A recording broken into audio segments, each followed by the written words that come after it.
D'abord, il faut les convaincre. Mais les convaincre de quoi? Bon, pour les convaincre, il faut leur parler. Pour leur parler, il faut que j'apprenne leur langue. Ou bien qu'ils apprennent la mienne.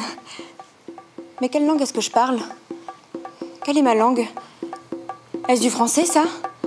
Oh, ça doit bien être du français. Rhinocéros, Ionesco.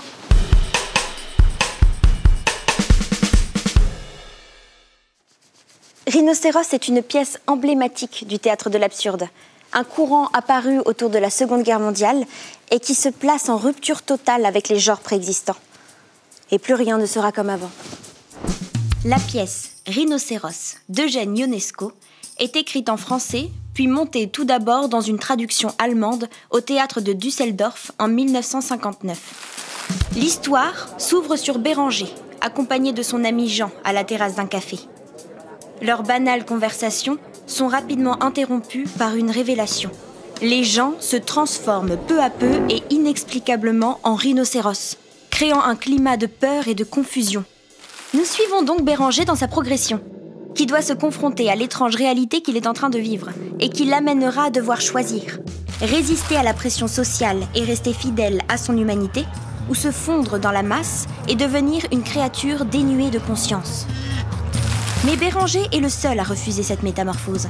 Son combat solitaire contre la transformation en rhinocéros devient le symbole de la résistance à la tyrannie et à la déshumanisation.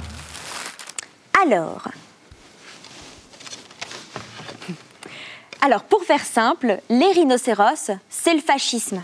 Une analogie qui sert tant la narration un peu psychédélique que les propos humanistes de Ionesco. Eugène Ionesco, né le 26 novembre 1909 à Slatina en Roumanie, d'un père roumain et d'une mère française. Il passe une partie de son enfance en France, puis retourne en Roumanie. Il étudie la littérature française à l'université de Bucarest et devient professeur. Mais en 1938, il se voit attribuer une bourse d'études lui permettant de revenir vivre en France à l'aube de la Seconde Guerre mondiale, ce qui constitue un événement majeur de sa carrière littéraire.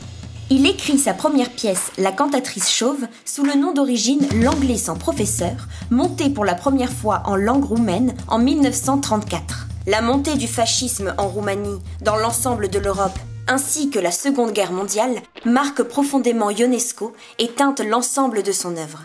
Rhinocéros en est d'ailleurs une critique à peine déguisée, démontrant les méfaits du manque d'esprit critique et du conformisme, favorisant la montée en puissance des régimes totalitaires. Il est l'un des chefs de file du théâtre de l'absurde, vaisseau de la critique de la violence humaine. Élu en 1970 à l'Académie française, il écrit jusqu'à sa mort en 1994. Le théâtre de l'absurde, ce n'est pas tant une histoire difficile à comprendre, d'apparence sans queue ni tête, mais plutôt une façon d'exprimer l'absurdité même de l'existence.